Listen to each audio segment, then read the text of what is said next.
Okay, Craig, could I have screen sharing abilities, please? I'm glad that I was just about to do that. And maybe while we get that set up, we'll get started. So hello, everybody. We're so happy that you've joined us today.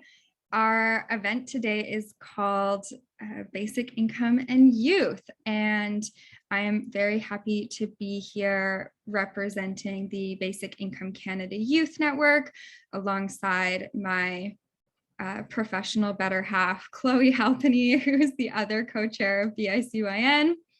And we are co-hosting this event today with Basic Income Hamilton and are so excited to be here alongside a really incredible group of speakers. So a few housekeeping items. We are just going to ask that folks put questions that they might like us to relay to speakers in the Q&A feature on Zoom. Sometimes in events like this, it can be hard to keep up with the chat and to identify the questions that get posted there. So feel free to use the chat. We love the chat. But if you have a specific question, please do put it in the Q&A. We're going to try and save some time for questions towards the end of the panel, but we'll see how it goes. In the spirit of accessibility, when we meet together online, on Zoom, it can be helpful to give a description of our video content so that folks who can't see it for any number of reasons still know what's going on in the visual content. So sometimes if someone's calling in on Zoom, they might not be able to see our slides or our videos, or if someone is blind or has a visual impairment, they also might benefit from a video description. So I'll go first and then I'll pass it over to Chloe. This is going to be a complicated one because we've got a couple things going on today. So my video is just me from the shoulders up. I am a white person. I have short, shaggy, dark brown hair, and I'm wearing kind of darker lipstick today and these orangey red dangly pom-pom earrings. I'm also wearing a black turtleneck underneath a patterned dress and a gold necklace. And behind me is mostly just like the gray and white walls of my apartment. And there's some hanging, I'm drying out some flowers and you can see them hanging to my right. Chloe, I'll pass it over to you. Yeah. Absolutely. Thanks, Kendall. And we're so excited to be here today. We are going to be steering the conversation this evening, handing it over to some of the other excellent folks we've got joining us shortly. My name is Chloe. I'm the other co-chair of the Basic Income Canada Youth Network. My pronouns are she, her, and I'm calling in tonight from Ottawa. My video description, I am a white woman with strawberry blonde hair that is tied up in a very messy bun right now, and I've got pink glasses on. I am wearing a pink long sleeve shirt with denim overalls over top, and I've got a cement wall. It sounds nice. It is nicer than it sounds when you say cement wall, and some messy bookshelves in the background. And also, before we get started tonight, we would like to acknowledge that although this is a virtual session and we're calling in from across Turtle Island, both Kendall and I are calling in as settlers on unceded, unsurrendered Algonquin Anishinaabe territory, which is colonially known as Ottawa. We know that many of you tonight, including our co-host of this webinar, Basic Income Hamilton, are situated on the ancestral Anishinaabe and Haudenosaunee Confederacy land as determined by the Dish with One Spoon Wampum Agreement, which is also an area with long-standing relationships with the Mississaugas of the Credit First Nation and the Six Nations of the Grand River. BICYN's work, our national organization, and it takes place across Turtle Island on land that is colonially known as Canada. We recognize the importance of and are committed to decolonization in our advocacy and beyond. We know, especially when we're talking about income security, that's something that's really important. And we're very grateful to be able to gather on this land to learn and share today, and encourage everyone to take a moment to consider and acknowledge the lands that you are now. Feel free to share it in the chat if that's something that you're interested in doing. The lands that sustain our lives and make it possible to gather and learn together today. Kendall, do you want to start us off with the schedule for the evening? You bet I do. I am going to share my screen And I'm going to move my Zoom box here so I can still see what's going on. There we go. Can you see my screen? Yeah. Okay. Amazing. So,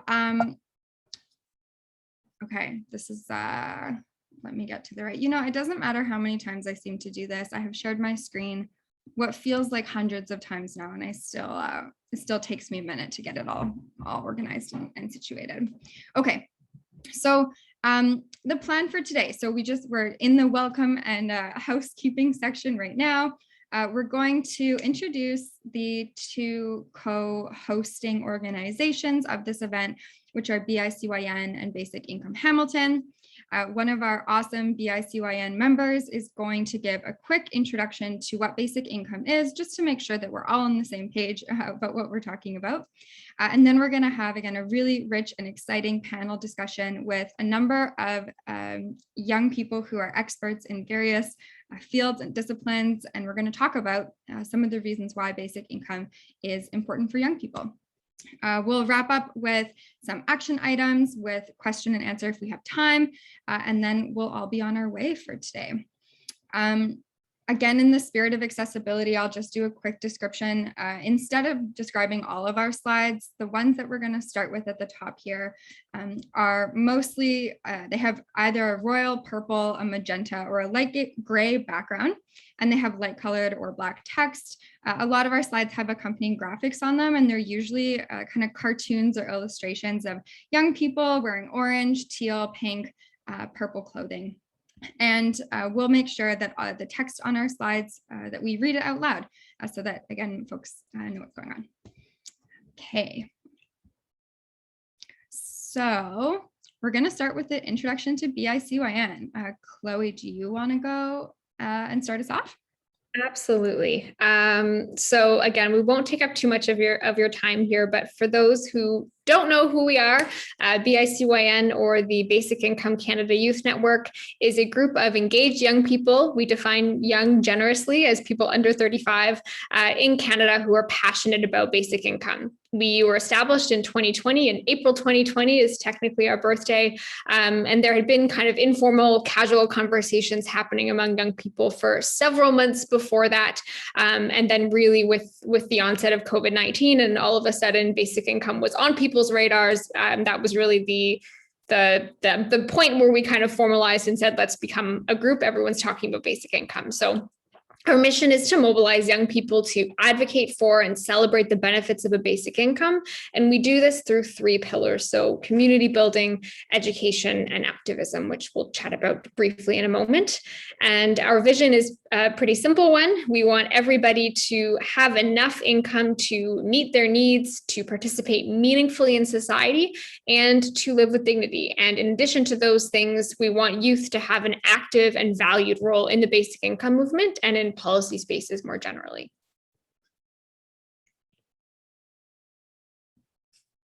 Do you want me to also talk about this? Yes, you do. Great. So like I just mentioned, our work does take place in 3 main ways. So we take on projects in these 3 main areas, which are community building, education, and activism.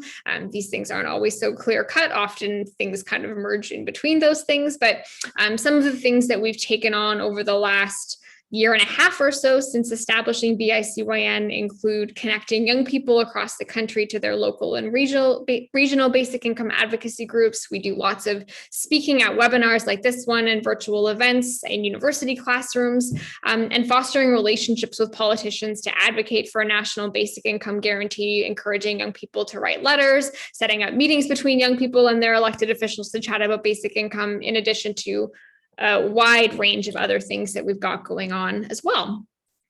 Yes. So we're going to pass it over to Megan Blair from Basic Income Hamilton to give an introduction to the other, again, organizing partner of this event. Megan is a Master of Social Work student at the University of Windsor, and she's currently completing a practicum with the Social Planning and Research Council of Hamilton. And we'll post the rest of Megan's bio in the chat so that folks who want to learn a little bit more about her can. And Megan, I'll hand it over to you. Thank you so much for the warm introduction. Hello, everyone. My name's Megan. I go by she, her pronouns. I'm very excited to be here tonight taking part in this important event representing Basic Income Hamilton. My video description is that I am a white woman with long brown hair that is braided to the side. I'm wearing a gray turtleneck, and the background behind me is just the white walls of my office, nothing too exciting. Before we begin this important conversation, it's essential to ground it in the acknowledgement that from wherever we are joining this meeting today, for those of us who are non-Indigenous, we are settlers and we are guests on this land. The city in which I stand today is situated upon the ancestral Anishinaabe and Haudenosaunee Confederacy land, as determined by the Dish with One Spoon Wampum Agreement. It is also an area with long-standing relationships with the Mississaugas of the Credit First Nation and the Six Nations of the Grand River. Almost all of us are somewhere on Turtle Island today. If you know the traditional name of your territory in which you are seated, please say it now, aloud, or in the silence of your heart. We are very grateful to the Indigenous peoples of Turtle Island who have cared for these lands since time immemorial. We hold our hands up to their amazing resistance, resilience, and strength in the face of ongoing dispossession and colonial violence. To acknowledge these lands is to take one step in demonstrating our commitment to beginning the process of dismantling the ongoing legacies of settler colonialism. May we bring that same commitment and spirit of truth-seeking and reconciliation to our conversation today, and so be it. So just a quick introduction to Basic Income Hamilton. Basic Income Hamilton is a volunteer-based group in Hamilton, Ontario. Our mandate is to inform, educate, and engage our community in the basic income concept. One of the main ways we accomplish this is by planning events and webinars such as this one. Speaking for the team at Basic Income Hamilton, it's been a pleasure for all of us to work with Chloe and Kendall at BICYN to plan today's webinar. Thank you for the collaboration. We would also like to thank our partners who have been instrumental in supporting today's event. So a big and sincere thank you to the Hamilton Roundtable for Poverty Reduction, the Social Planning and Research Council of Hamilton, and the Ontario Basic Income Network. This webinar would not be possible without their support. So welcome everyone and thank you. Thank you so much, Megan. We're now going to turn it over to another special guest this evening, who I'll introduce in a moment to chat a little bit about before we get into this conversation, before we hear from some of the awesome people that have joined us tonight.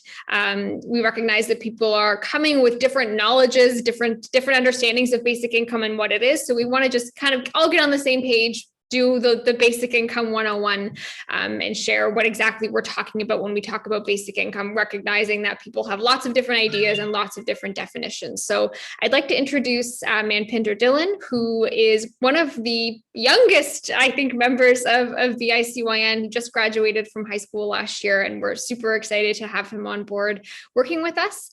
Manpinder Dillon, who uses he, him pronouns, lives in Winnipeg on Treaty 1 territory, the homeland of the Métis Nation. Manpinder's passions include law, politics, and social justice, and his passions have led him to intern with MLA Rob Altemeyer's office, Seven Oaks Immigrant Services, and MP Leah Gazan's office. Manpinder is currently working at a settlement agency in Winnipeg and is basically a basic income expert and is going to share his wisdom with all of us here tonight. So I think Kendall's going to share slides and go for it, Manpinder.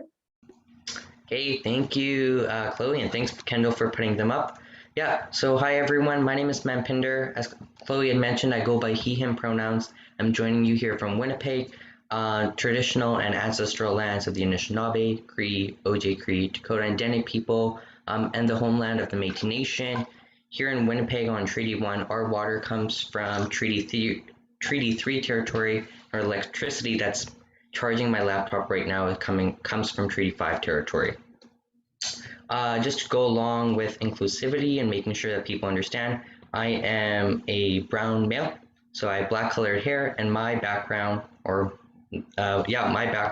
a light brown color, and I'm wearing a light blue t-shirt. We're going to start off by talking about basic income, what basic income is. We'll end my little segment off with talking about 2 basic income pilot projects that we've seen in Canada. So basic income, just to define it for all of you, as by the Basic Income Canada Network, is a basic income is a unconditional cash transfer from government to individuals to enable everyone to meet their basic needs, participate in society, and live with dignity regardless of work status. And this we can really stretch into three main sections: cash-based. So when we talk about an unconditional cash transfer, we're usually talking about a direct deposit, possibly into someone's bank account, in which they can take that money out in cash form and use it for however they want. This is compared to other methods that have been used before, including one we all or a lot of us might have heard about, and that is food stamps. And we usually hear about food stamps in the US or in that context, in where if you get food stamps, you can only spend it on food, the money on food, but it's not just on all types of food, it's on certain types of food. So the cash-based method would allow you to choose what you think is best for you, because you know your needs and what you need better than anyone else. We also talk about basic income as being universally accessible. So this would be people could access basic income from all age levels and from a lot of age groups compared to current programs we have in Canada that are targeted towards certain individuals. And for older adults like seniors, that could be the Canada or like old age security, the Canada pension plan, which is if you pay into it, or stuff like guaranteed income supplement, which those are only given to seniors. And for children, we often think about things like the Canada Child Benefit. Those are restricted to people who are under 18 years old. Unlike basic income, where we would talk about it, hey, let's try and get it to as many people as possible. And the third area is unconditional, compared to programs that require proof of, let's say, employment. Basic income would be provided to people even if they don't work. And that's what we would advocate for. It would be provided to people even if they aren't going to school or even if they don't have children. There isn't going to be a requirement like that or something you have to prove for you to enroll into a basic income program. So Chloe or Kendall, could you go into the next slide? Thank you. So this slide, we're going to talk about the evidence, and I'll read off the entire slide where I'll talk about certain sections in a little bit more detail. For the first one, we're talking about employment and negligible effect on employment. When we've looked at basic income and the evidence from basic income pilot projects before, we've seen that for most people, they either don't reduce the amount of hours that they work, or there's a very little reduction in the amount of hours that they work. But one thing that we do notice is that people who are entrepreneurs or people in entrepreneurship actually increase the hours that they work, or there are more people going into that field or starting their own businesses. We also see a decrease in crime rates, particularly poverty-related crimes such as theft. We notice better educational attainment, increases in school enrollment, attendance, and high school graduation rates. I'll talk about this a little more when I talk about basic income pilot programs in Canada. But in Mincom's example, which I'll talk about in more detail, as I said, there was actually a year in which high school or grade 12 enrollment rate exceeded 100% compared to the number of grade 11 students that were going into grade 12 next year. There are also people spend money on clothes, food, and bills. There's better health outcomes for people who receive basic income or who were part of a basic income program. That includes improved mental health and decline in doctor's visits, hospitalizations, addictions, and self-reported stress. A lot of people, when they are in a basic income program, they talk about how they're more happy, how they have more time to be with their family and friends, which obviously helps them reduce their stress. They also talk about if they're on a basic income program, they aren't suffering the same kind of consequences of being in certain job conditions that basic income allows them to leave. As a result, they aren't necessarily going to the doctor for workplace-related injuries, which some people do. But people are also going to the hospital less. One thing that was massive during the Mincom experiment was an 8% reduction for hospitalizations. The next point, talking about higher levels of trust, both towards individuals and institutions. When people are on a basic income program, they see the benefit that it gives them. They see the benefit that it gives others that they know, but also sees the benefits that the government or is usually providing them. This gives them a certain level of trust within those organizations or individuals that they haven't had in the past, as well as community level impacts. Basic income will be stimulating local economies and fostering social connection, as well as higher levels of community involvement. When some people, when they think of basic income, they say, oh, if we're just giving people money, isn't that horrible for the economy? Actually, no. When we have a basic income program, people aren't using this money to put in their bank account and save it. No, people who are getting basic income are getting it because they need to meet their basic needs. That's the important part. So part of that is they are spending that money in the grocery store. They're spending that money at local businesses and stuff they need the most, not just putting it away in their bank account. Chloe, could we go on to the next slide?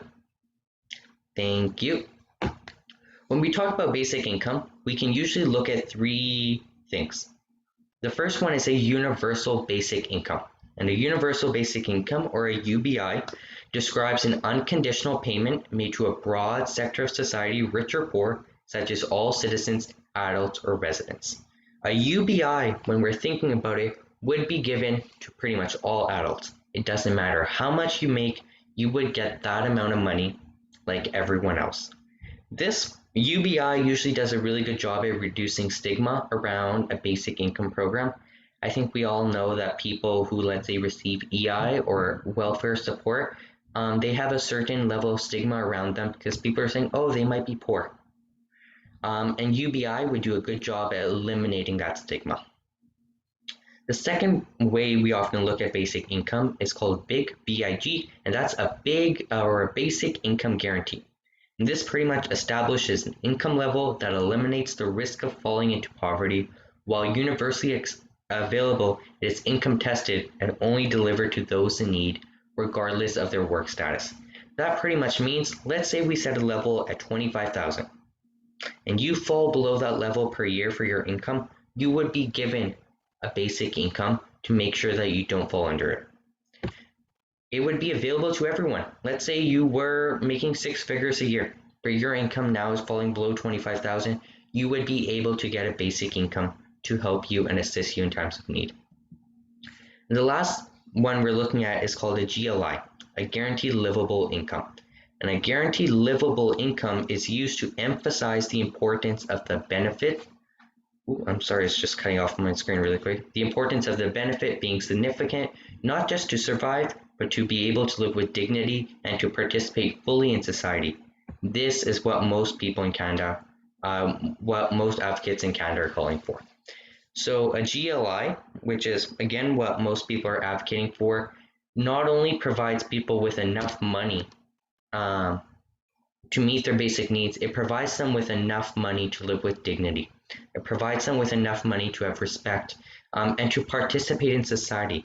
That means you can meet your basic needs, but you also have the additional funds to be able to participate in things you think are beneficial for you, to put your kids in a sports activity, for you to join a community club. That's what people are really calling for, and that's a guaranteed livable income. And I think there's one more slide. Thank you, Chloe. Oh, yeah, there we go. And that's basic income's history in Canada. I talked about Mincome earlier, and those who don't know, Mincome was a basic income experiment that we saw here in Manitoba. We had multiple sites across the province, but the main one that people know about is in Dauphin. And that was Dauphin, Manitoba. This was back in the 1970s. It was, and unfortunately ended early because the different levels of government, provincial and federal, couldn't agree on how they wanted to fund the program. And there was also a change of government at the time. And as mentioned earlier in Mincome, an 8.5% reduction in hospitalizations. Let's imagine we saw that nationwide. 8.5% reduction in hospitalizations. That would free up space in hospitals. That would be perfect. That's exactly what we need across the country right now, especially with the pandemic. But it would also be additional savings that we could use to invest in a basic income program. High school graduation rates increased in Mincome. A lot of people actually went back to high school to complete it because they knew they had that money coming in and they didn't have to worry about working.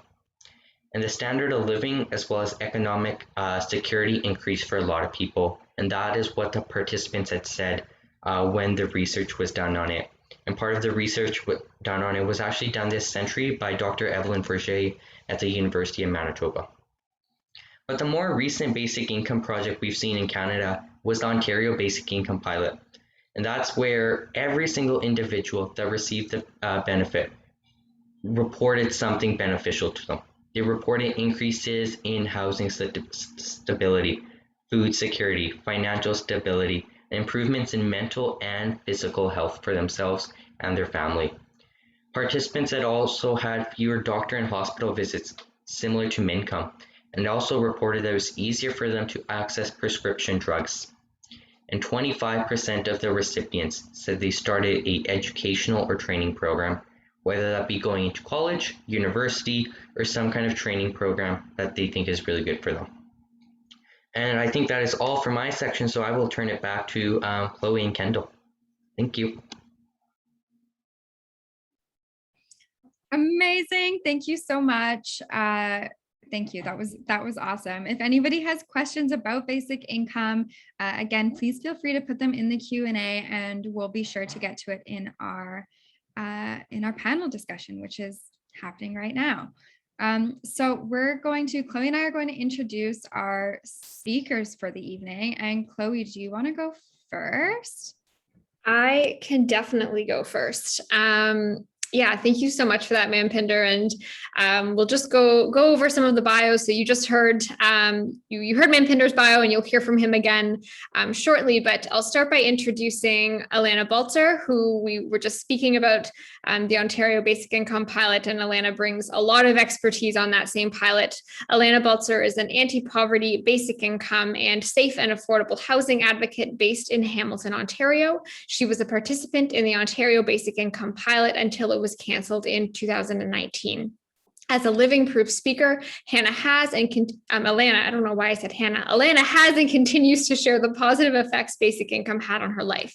She has spoken at several events and has been interviewed by the Hamilton Spectator, the Toronto Star, PBS, and other news outlets. She is currently the co-chair of HOPE, Hamilton Organizing for Poverty Elimination, and a great lover of music in all forms.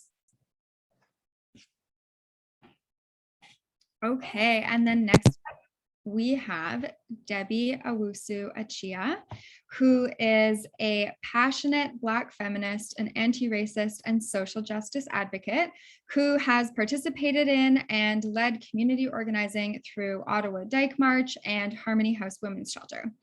In 2017, she was a recipient of a Femi Award for her feminist and youth leadership in the Ottawa-Gatineau region. Her approach to community building is empathetic, diplomatic, and strong. She also brings a wider perspective to her work with an MA in International Affairs and experience working at both Global Affairs Canada and Oxfam Canada. Her ability to apply international perspectives to queer and trans organizing in the national context is a huge asset for her role with the Canadian Centre of Gender and Sexual Diversity. Debbie is also a first-generation Ghanaian Canadian, a Black cisgender queer woman. She draws heavily on Black feminist theory to pay homage to Black lesbian activists who have been trailblazers in social justice organizing.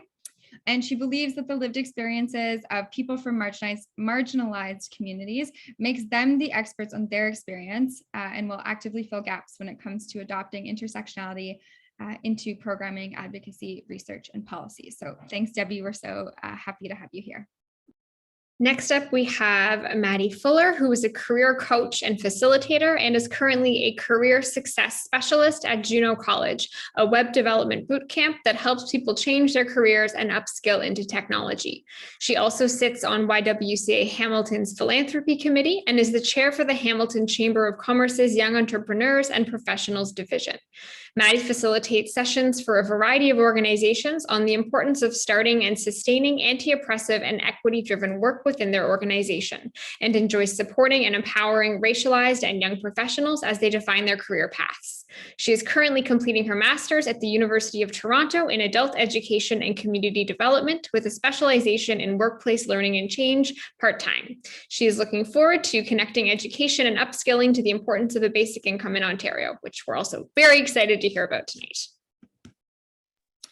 And last but certainly not least, we have Marie Dolcetti, who is the treasurer for the National Executive of the Canadian Federation of Students. Marie just finished her BA in Contemporary Philosophy and Political Science in Halifax. She started in the student movement with the King Students Union, Local 11 in 2015, and is taking 4 years of experience from local and provincial organizing levels into her term with CFS. Marie finds energy and strength in knowing that young people are an integral part of shaping a just and livable future. And she firmly believes that education is a public good and money should not be the determining factor in whether or not anyone can access education, which again, of course, is going to be very relevant to our conversation today. And so let's get things started. So first things first, Alana, we would love to start with you. You were one, oh, here, I'm gonna, sorry, stop sharing my screen. There we go. Okay. So Alana, you were one of the 4,000 people who received a basic income as part of the Ontario pilot that Manpinder was just talking about. And the pilot was prematurely canceled by, as we know, the incoming Conservative Ford government in 2019. We're wondering if you can share a little bit more about your experience receiving basic income as part of the pilot, and if you could talk specifically to how it impacted you as a younger person. What effects do you see a basic income having on other participants, and again, in particular for young people who took part in the pilot? So Alana, over to you. Hi, so I'll start with just a bit of a backstory because it helps highlight the impact. I grew up in poverty. I grew up in a level of poverty that most people assume doesn't exist in Canada, when the reality is it does. So when I received basic income, it made such a huge difference for me. Growing up in poverty, you do not have choice, you do not have dignity, and you have no say in that matter whatsoever because you are poor. People are going to treat you like absolute garbage in most cases.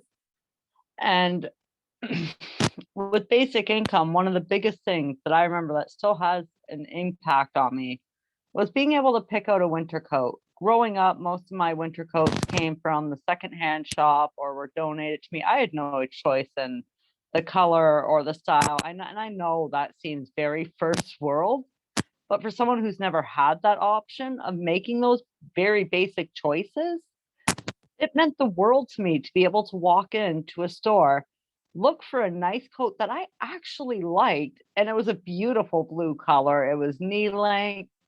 I loved it. It was one of my most favorite coats.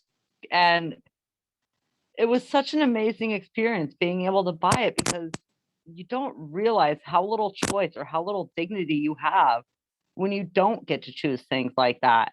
I nearly had a heart attack going to the cashier to pay for that coat. And I'm sad to say that coat only lasted a year and a half, which was, I'm still sad about that because it was an amazing coat. And, you know, person. Oh, Alana, I think that your headphones might have come disconnected or so. We just lost you there in the. Sorry, it's actually my phone. There's a lot of things are going down on it right now. Okay.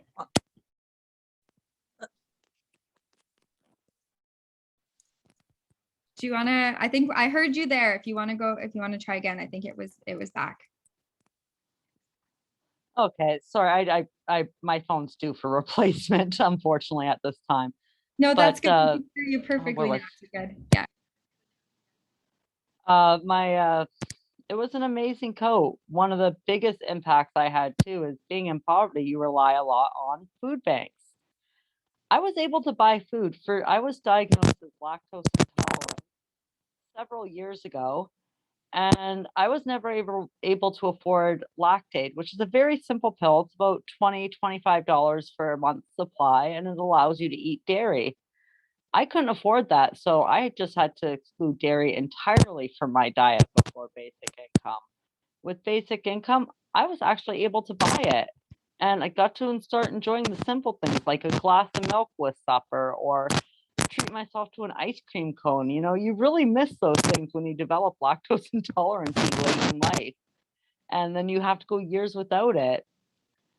And food was such a difference. Being able to eat properly and the way that my body actually needed by following the Canada Food Guide. It was beyond astounding to be able to do that. As a young person, one of my concerns was education and being able to get a degree to move on with my life, because all my life I've heard, oh, just pull yourself up by the bootstraps, just, you know, work hard and you'll get ahead. And honestly, without an education, you don't get that much of a chance. The whole pull yourself up by the bootstraps doesn't really work anymore because everything is just simply too expensive. And as a youth, how are you supposed to afford your first apartment? How are you able to afford your bills? Being able to be independent without something such as basic income. Because realistically, with current minimum wage and currently what's happening in our society, young people can't really afford that. Young people are staying with their parents till 25 or later. And they should be able to have that experience of being able to live independent as a young person. It is honestly, despite living in poverty throughout it, it was an amazing experience being in my 17, 18 and in my own apartment. Sorry, I kind of lost track there. But the other things that made a difference is I did apply for, like, I had gone to college. I made the mistake of going to a private college. I do have a diploma from that. However, my diploma isn't really recognized. So one of my goals on basic income was actually going back to college and utilizing basic income to pay for that college diploma. And I had applied for it. I got a letter from the college I applied to about 2 or 3 days after the cancellation of basic income, and I just tossed it out. I don't know if I was accepted or if I was denied, but I just figured, you know, I don't have basic income. I can't afford this. Dream denied. And I also do have to say, before I forget, if with basic income, from my own personal experience with Ontario's pilot, do not start a basic income pilot in the last year of government. Start it at the beginning of a fresh government. That way you can actually get the results and get what's needed to prove that basic income is the way to go. I've been on social my assistance my entire life. I've spent my last 2 years in high school on OW. And honestly, those systems don't work. Having dignity, especially as a young person, is very important. There are like the little things. For example, one thing I noticed on basic income was how my bank treated me. When I was on social assistance, I was just given like the absolute bare minimum of service from my bank. When I started receiving basic income, wouldn't you know it, my customer service experience skyrocketed upwards. I got better service, not just from my bank, but from my variety of professionals, such as my dentist or my doctor. And you know, you don't realize how poorly you're treated until all of a sudden something like basic income comes in or an employment opportunity and you start getting treated better because they no longer perceive you as poor. And a lot of the stigma around poor has to do with just, you know, they assume that you're spending all your money on drugs, you're spending your money gambling or alcohol or whatever. And reality is, most of the time that is not the case. Yeah, you can't, how can you have money when you've got to spend it all on something like rent or your bills, or you have to make that difficult choice of, do I pay my rent this month, or do I pay my cell phone bill? Because if I can't pay my cell phone bill, then I can't put resumes out for looking for a job. But if I can't pay my rent, then I'll be homeless, and then I'll most definitely not be able to pay my cell phone bill or have any sort of income to keep myself alive. And that needs to change. Basic income, for my personal experience, is the way forward, especially for youth, especially for those who are young. We live in a society today where the income expectations are absolutely ridiculous and minimum wage does not match the current costs of living. Social assistance does not match the current costs of living. And the other thing with social assistance too is you're also treated like garbage most of the time. Unless you actually have a decent worker, you're going to get treated just as badly by your worker as you do every person who has negative stereotypes towards those who live in poverty. Basic income alleviates that. It allows you to have dignity.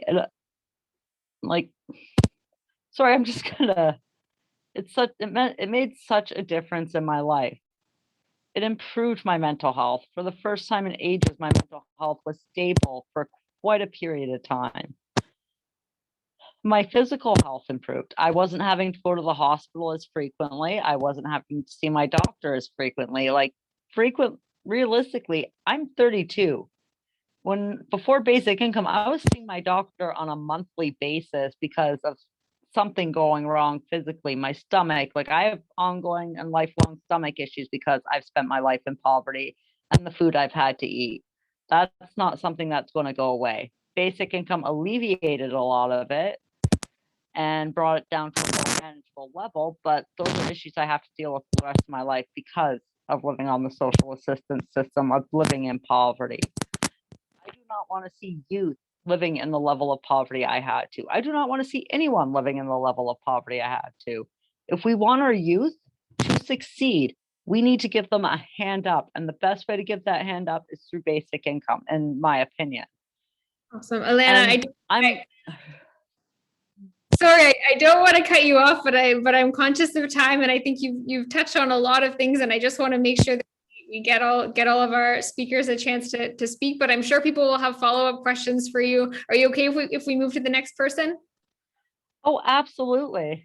But thank you so much for sharing that. And I think your story of your winter coat has changed people's minds about basic income around the world. You're an incredible advocate, and we're so lucky to have you here. And one thing that you did touch on that I think leads us nicely into our next panelist is talking a little bit about education and kind of just the power of education in transforming people's lives, and specifically young people. So I think we'll move on to Marie now. So Marie, young people in Canada are currently facing much higher rates of student debt than previous generations. We also know that the retrenchment of funding for post-secondary education in Canada since the 1980s has had enormous impacts on students. The Canadian Federation of Students has identified that people from lower income backgrounds continue to be underrepresented in colleges and universities in Canada, which I think was very much illustrated in the example Alana just shared. So as a complement to calls for free tuition and other important systemic measures, why does the Canadian Federation of Students support basic income? And what immediate impacts do you think a basic income could have for students in Canada? Thanks for your question, Chloe.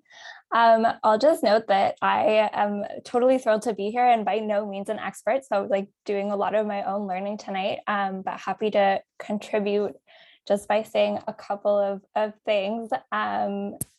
So I'll just note that the Canadian Federation of Students is a longtime advocate for free and accessible education. And we've been working towards a post-secondary education system in Canada that is truly accessible for all. Of course, students make up really critical parts of many communities and face challenges that go just beyond the initial financial barrier of the extremely high cost to education. So the Canadian Federation of Students is in support of a guaranteed livable income because, among many other things, a basic income would contribute to reducing the financial stress on students and young people across Canada. We've talked about the many other ways in which a basic income would affect folks, and students are by no means exempt from that group. We know that a basic income is directly related to the realities of accessing work and being paid a fair and meaningful wage, as well as being paramount to the recognition that young people are facing increasing barriers to be able to find employment and being paid a living wage.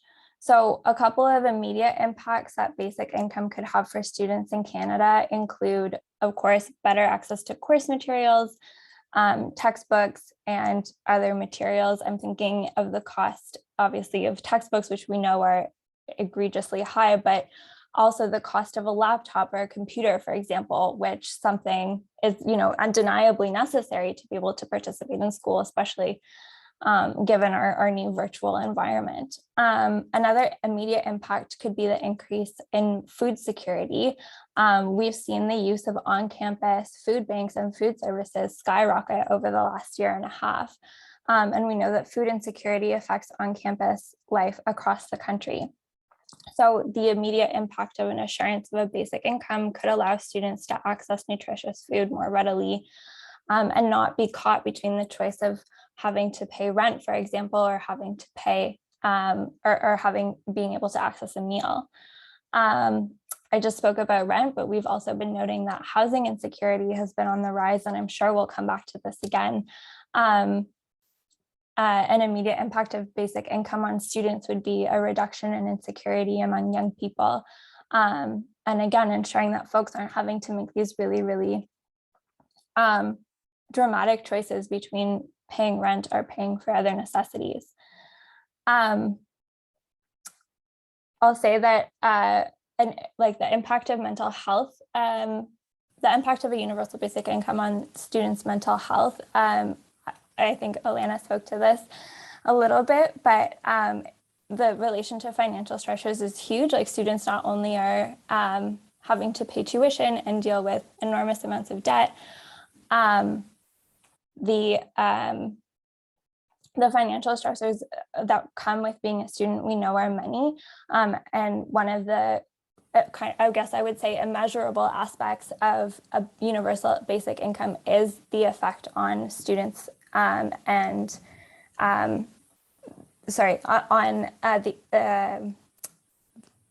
mental health of students and young people. I'll note that we know that mental health services, both on and off campus, have seen large wait times across the country, in part because of service cuts made to post-secondary mental health services by previous governments in the late 2000s. And there's a large policy shift that saw mental health services considered short-term solutions, which, you know, students across the country have suffered for years as a result of this.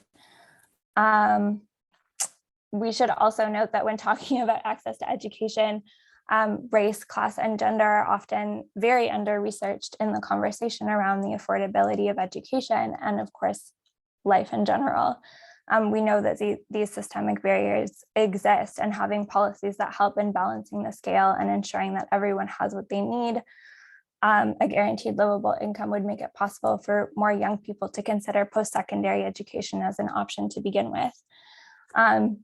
I think I've said maybe a little bit too much. I don't know how clear I was, but there are several links between the realities of being a student and the perspective of a guaranteed livable income. And it's clear that while we fight for a basic income, we also need to be fighting for lower tuition and the elimination altogether of tuition fees in Canada. I think we know that accessible education is possible in this country, and a guaranteed livable income is very connected to that reality. Thanks so much. I don't know if that answered the question. No, that was awesome. Thank you, Marie. While you were talking, I was thinking a lot about, putting my other basic income hat on as being involved in some research on the Ontario pilot. And I was thinking about some of the interviews with participants who talked about both the freedom to choose, as Alana was talking about, to choose to buy a winter jacket, to choose to buy Lactaid so that you can enjoy a glass of milk, the freedom to choose, all those kind of odds and ends, but also the freedom from having to make some really hard choices. So as you mentioned, choosing between paying your tuition and getting an education, or putting food on the table and being able to access, secure and stable housing, being able to buy the textbooks and the course materials that you need.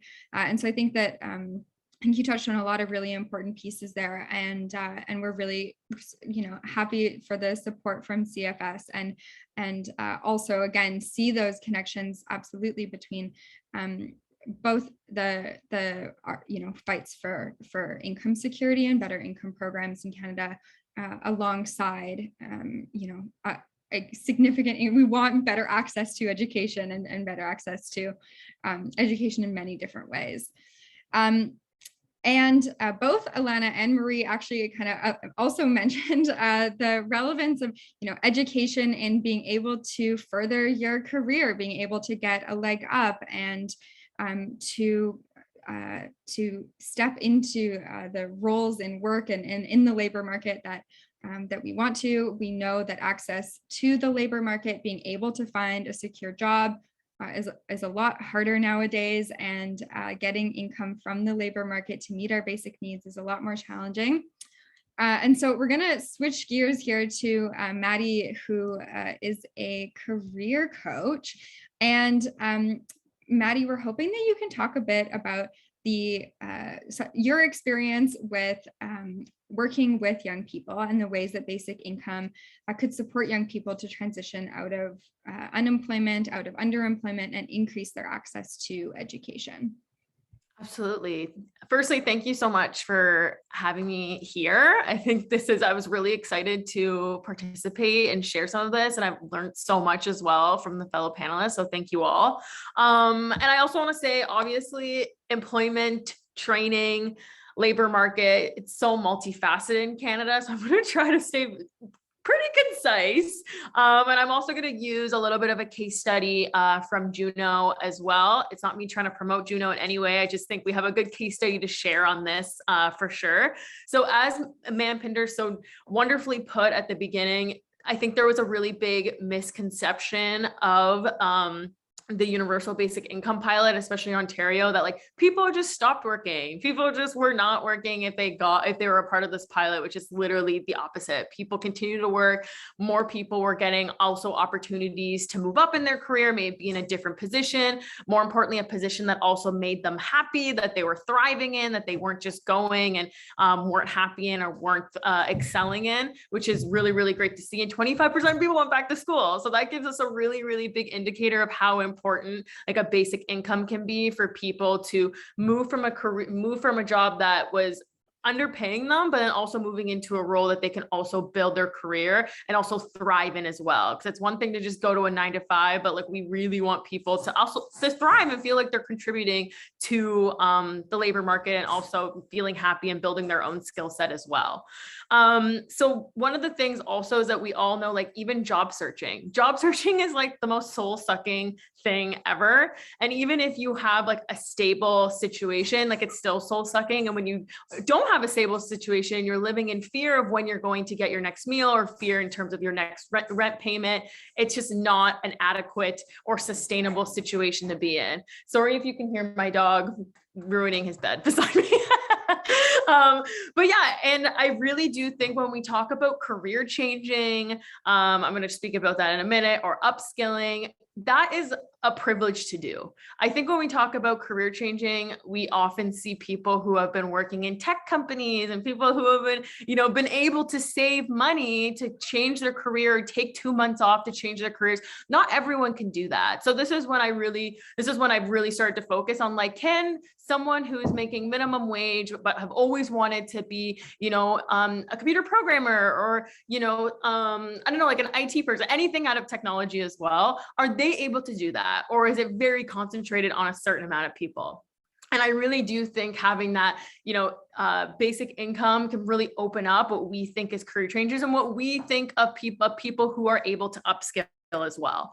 So I'll give a quick example that we personally saw at Juno. So at Juno, like was mentioned during my bio, Juno is a 9-week boot camp specifically to help underrepresented folks transition into tech. So we have a specific focus on people who are not represented in tech right now, and we really want to change the face of tech. And we also have a program called ISAs, which is actually an income share agreement. So when people come to Juno, we pay for their tuition, they don't pay back until they're making a job that's paying them at least $50K. So that is like one way that we're really trying to push the envelope in terms of like making accessible training. But one thing that we saw with folks is when folks were laid off due to COVID and they got CERB, which is obviously a Band-Aid solution, it ended. And I'll tell you why that's a Band-Aid solution in a moment. We got a flood of people coming through Juno's doors. People were like, I'm making more money than I was in my job that I was working pre-COVID, and I'm finally, especially with our ISA program, I'm finally able to go back to school and make this change to be a web developer, make this change to be a data analyst or whatever else. And many of them thanked CERB. That was literally the only reason why they were able to come to Juno. And unfortunately, now that we're seeing actually like less people being able to commit to the job search with the change in CERB. And it's also, as we all know, there's very murky waters around like who then goes to EI and who then qualifies for what if they were getting CERB.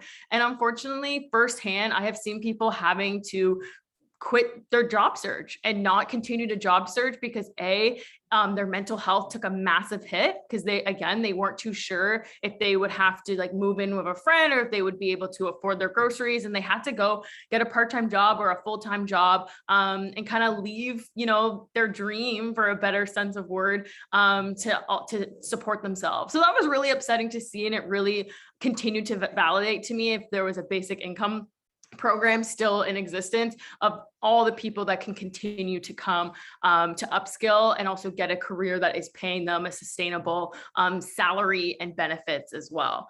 And another thing I also wanted to mention as well, I think oftentimes when we think of upskilling, the theory around human capital is that we're all like these little enterprises that are all responsible for our own like skill sets, and we're all responsible for enhancing these skill sets. So I also want to say that subsidized training and subsidized training for programs like that Juno does, Lighthouse Labs, which is our competitor, but I don't really care. Lighthouse Labs, shout out. They have amazing subsidized programs where people actually can come for free programs, literally come do tech sales, come do data, come do cybersecurity, completely subsidized by the government.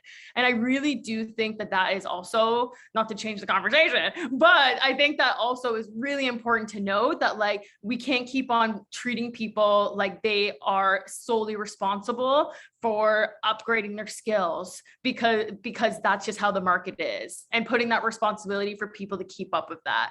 So again, I think having that basic income for individuals can give people the opportunity to upskill, to move their careers, to thrive in a new career. But also got to give a shout out to subsidized education too, because I also really think free education in any sense of the way, traditional pathway, untraditional pathway, would be a match made in heaven as well.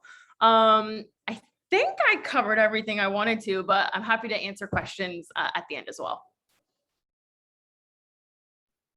That's awesome. Thank you so much, Maddie. We've got such a cool panel here tonight. I'm having so much fun, and it's so fun not being the ones that are talking, since Kendall and I are often the ones talking on these webinars. And now it's like, we just get to hear from other really smart and really cool people. So this is great. And yeah, I think so much to chew on there. And I love what you said when we're talking about career changing or upskilling, that it's a privilege. And I think like that's something that's come out in so much evidence around basic income, exactly what you said, like the types of things that people are spending their money on. So 100%. And I think we're going to do a bit of a 180 to a question that's very dear to my heart. I know Kendall and I have talked a lot about this like subversive desire to queer basic income, which is a dream project that I think we'll get to do one day. But I want to turn to Debbie now to talk a little bit more about basic income specifically for young people, and specifically for queer and trans young people. So we know that all queer and trans people in Canada are disproportionately impacted by poverty, by employment precarity, by housing insecurity, but that queer and trans youth in particular face a complex set of challenges related to income security. So an estimated 25 to 40% of youth experiencing homelessness in Canada identify as 2S LGBTQ+, but queer and trans youth also report facing immense barriers to accessing social services, including rampant discrimination and violence. So we know that equity and justice for queer and trans youth goes beyond just income support alone. I think that's come up throughout this discussion. We also need subsidized employment training. We also need better access to education. But still, despite that we need more than just a basic income, I think the transformative potential of a basic income for queer and trans youth is still pretty clear. So we'd love for you to speak more specifically about the potential impacts a basic income could have for queer and trans youth in Canada. Absolutely. So thank you so much for the question. But I want to thank the organizers for this panel and the opportunity to kind of sit and share things from that queer and trans youth perspective. And I'll also echo similar sentiment not an expert on basic income, and I mean, I'm learning a lot today, but I think I might be able to share some insight on how basic income, just like anything related to our economy, class, poverty, obviously intersects with issues that are important to queer and trans people. One thing that I also really like about the question is that it does contextualize a few things that I won't have to repeat, including the importance of looking at the fact that there is a significant amount of our youth houseless and homeless population that are queer, trans, two-spirit folks. And so you can't talk about poverty in this country, we can't talk about homelessness in this country without keeping queer and trans people in mind. Also, you mentioned barriers to services. This is huge because our communities are forced to access these services just to ensure some of our basic needs are met, but at the same time also still deal with the similar violence that we're trying to escape from in accessing them. And so in trying to go to services that are queer and trans affirming, those tend to be underfunded. And so it's an interesting pattern you see here, but I just think it's important to also mention. I also want to note that recently Statistics Canada, or Stats Can, depending on how you say it, one of the recent reports showed that 1 million of the Canadian population identify within the LGBTQ2S acronym, which is awesome. And a third of that 1 million are under the age of 25. So young queer and trans folks, shout out to all of us for representing. Unfortunately, in that representation, we of course recognize that our despite the visibility or however you'd like to refer to it, we are still dealing with high levels of marginality. And these barriers and the violence that we experience are a result of homophobia and transphobia, just so people are aware. They are the barrier to accessing services. And when you intersect this with racism, gender, and other systems of oppression, it obviously compounds it for people in our communities. And so the issue that I think is important to note is that 2S LGBTQ people are 2 to 3 times more likely to attempt suicide as a result of the issues that we face with these barriers in comparison to cisgender and heterosexual people. And just in this province alone, 47% of transgender people aged 16 to 24 have contemplated suicide. And so basic needs are not being met, again, because of systemic oppression. And when basic income is in place, they can be an intervention that can reduce the financial barriers that put stress on our mental health, our physical health, and our safety. And so, long preamble to say that I actually think that there's 3 areas in particular that I think basic income can help improve the livelihoods of 2S LGBTQ youth. And they're on, of course, health and our health incomes, safer housing options, and also just the ability to afford gender affirming items that just make us feel whole and safe in our own selves, our bodies, and our communities. On the topic of basic or of better health incomes, we know based off research that a basic income or financial support, however it looks, contributes to increased health outcomes for 2S LGBTQ people. We know when that support isn't there, that there are far more health disparities for 2S LGBTQ people. So just the ability to afford food, medication, dental care, these are just basic things that queer and trans youth who are dealing with increased forms of poverty as a result of systemic oppression, that they'll be able to have. And it's just basic survival, which I think is important. Again, reaffirming our own mental health and our safety. I think the second point to say for housing options, I think it goes back to some of the marginality or the lack of choice. And I'm really happy that choice has been coming up often with the different panelists, because that is, for me, part of my commitment in this fight for liberation for queer and trans people. It is about choice and how that choice is taken away from us. When you talk to a lot of young people and their fears of coming out, most of it is centered on being cut off. And that's being cut off by the financial and or economic support that a parent or an adult caregiver might give you. And that's why you often see it be used as a violent or coercive tactic of parents who are not affirming and are homophobes or transphobes. Additionally, what ends up happening is some queer and trans youth are forced to stay in violent homes because it means that they at least will have those basic needs met. In my opinion, I don't think young queer and trans people should have to make that choice of staying in a violent home so they have a bed to sleep on or food to eat, especially if one of the conditions is them forcing them or being forced to hide their identity, not use the pronouns that are their pronouns, or to be referred to the name that is their name.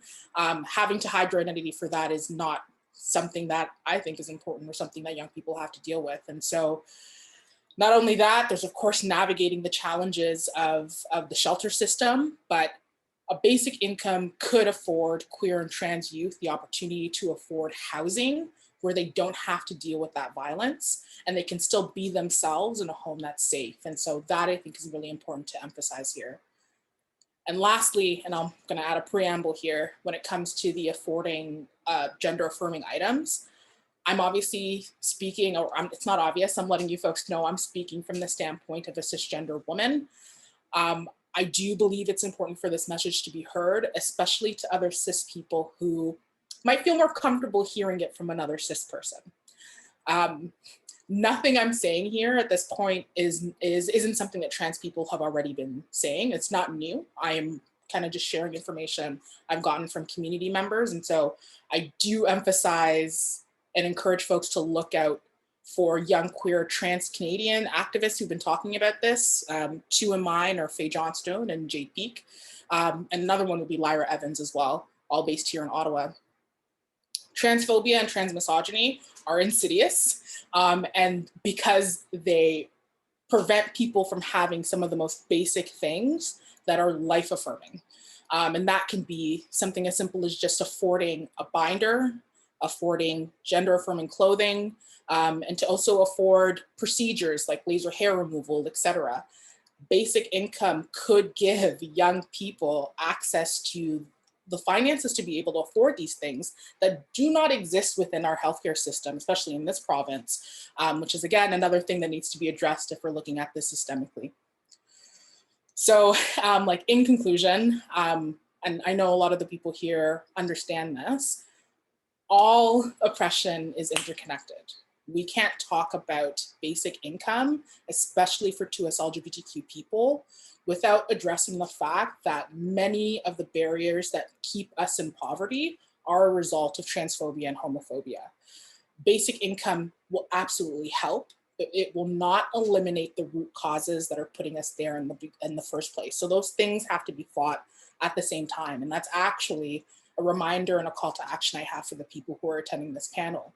Your commitment to a basic income in this country has to come alongside a fight for the liberation of all 2S LGBTQ people whom you share community with. One thing I will also encourage people to do, if you have the chance, the organization that I work at, the Canadian Centre for Gender and Sexual Diversity, a couple months ago, we released a report on the survey we conducted for the LGBTQ2 action plan, which is the federal government's action plan to essentially create strategic policy across all government departments and agencies pertaining to queer and trans issues. We emphasized in one of our recommendations policy interventions on homelessness, houselessness, and poverty, specifically for 2S LGBTQ youth. We've seen, especially in COVID-19, and CERB has come up, that we all witnessed how quickly the federal government can transfer money if and when it wants to. And I think if we're talking about important issues, especially for some of the most marginalized people in our community, this is a policy intervention that the federal government should be considering. And so definitely take a look at that report, share it if you can, reference it, but also, hold our federal leaders accountable who can make some decisions that can improve the livelihoods of queer and trans people. And then lastly, I just want to plug some queer and trans orgs who are doing some amazing work, especially when it comes to providing a listening ear and a affirming space for 2S LGBTQ youth. There's Kind Space that's located here in Ottawa. There's LGBT Youth Line in Toronto. There's Safety here in Ottawa. And if you're into research, I would highly encourage you folks to check out Trans Pulse Canada. So thank you once again.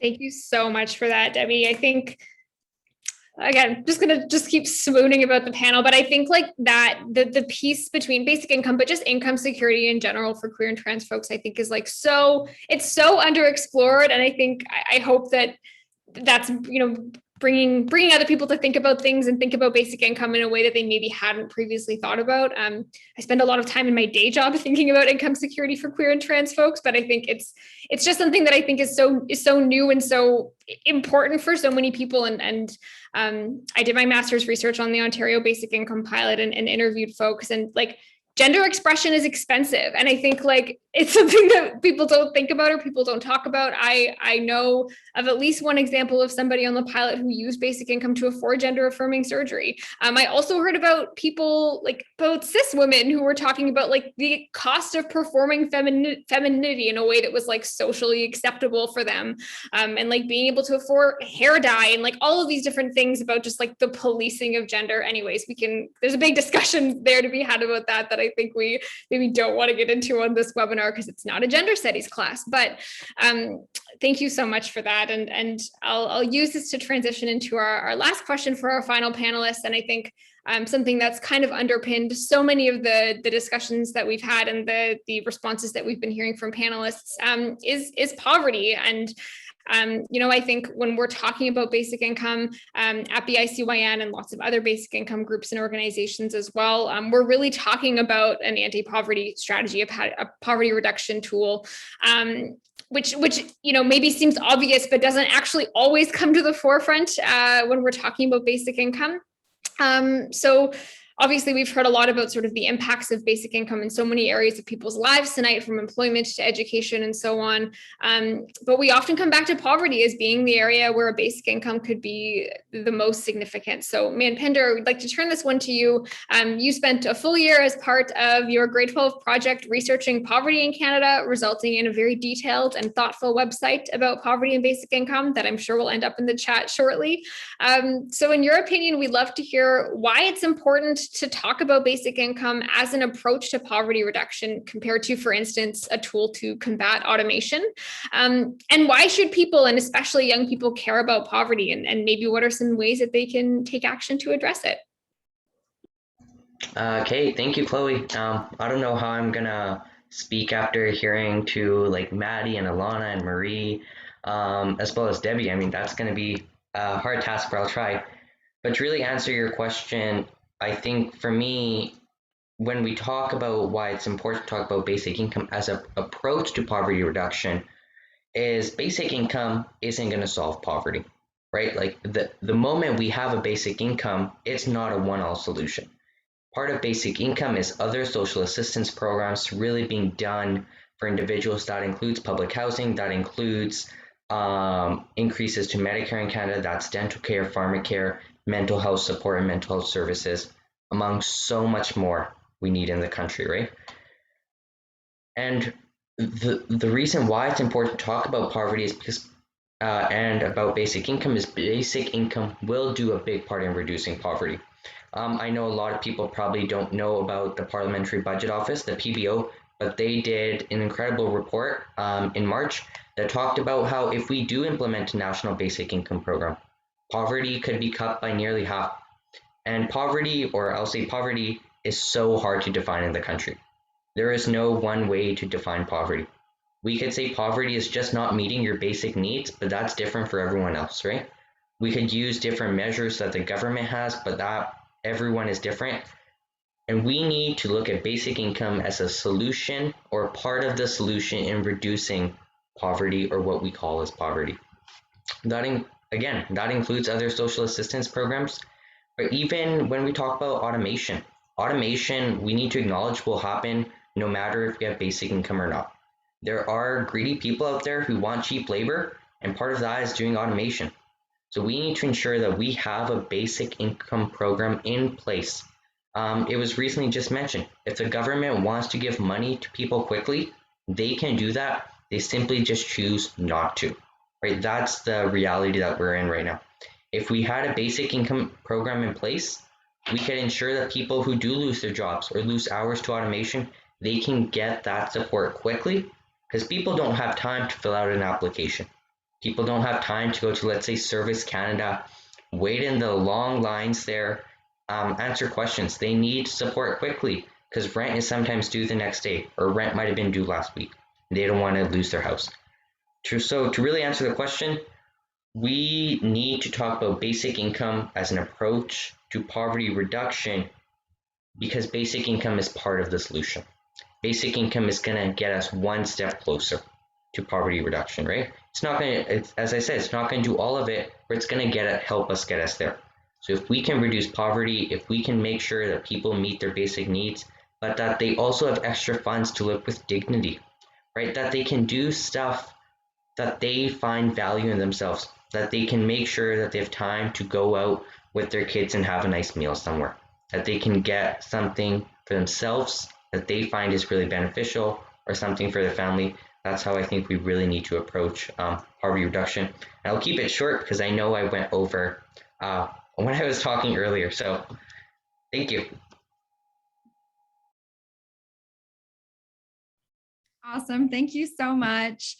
I'll just mention that we're at 8:17 now. The time has passed so quickly. It has been such a pleasure to hear from all of you. I think that we are going to, we're not going to have time to get to the Q&A today, but Chloe and I have tried to answer a couple of the messages by typing responses. And for those who still have questions, you're always welcome to send us an email at BICYN and we can chat some more. Okay, Megan, can I hand it to you to talk about action items and next steps for folks who are in Hamilton? Yes, thank you so much. So we just wanted to invite you to a few different things running through Basic Income Hamilton. It's really important that we have participation and support for this cause.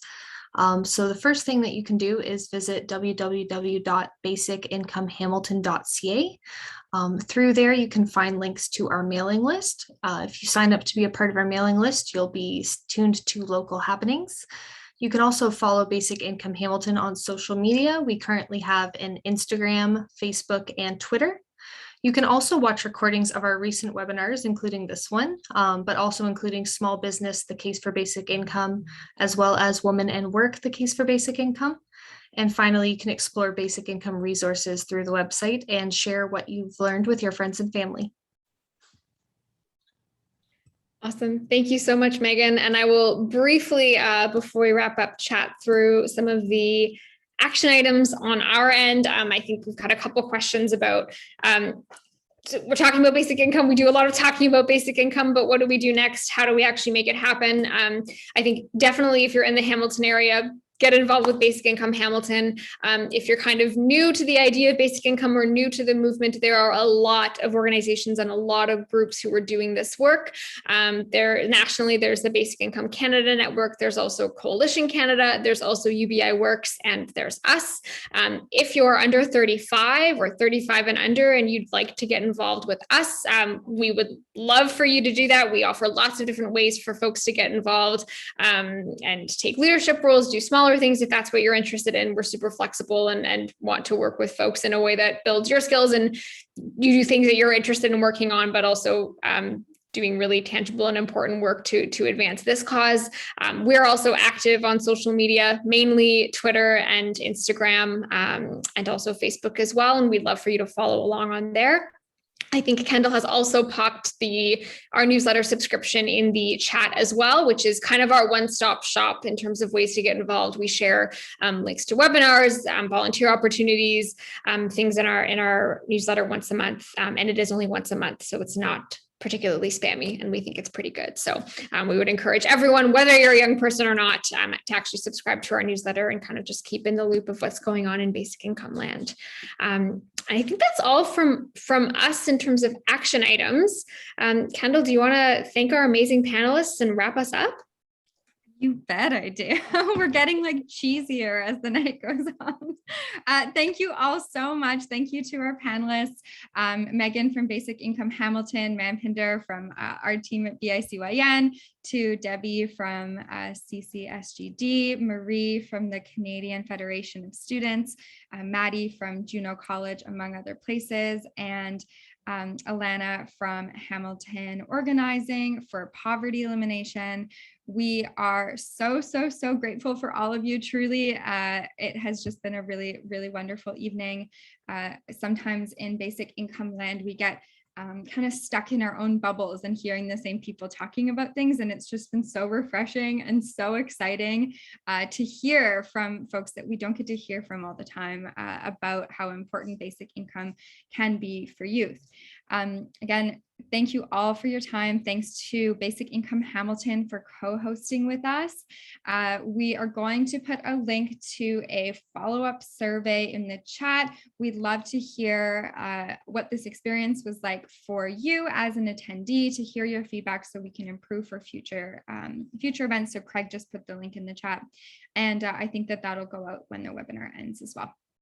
Again, thank you all so much. It's been great. We're so grateful, and we hope to see you all soon. Okay, have a good night. Thanks.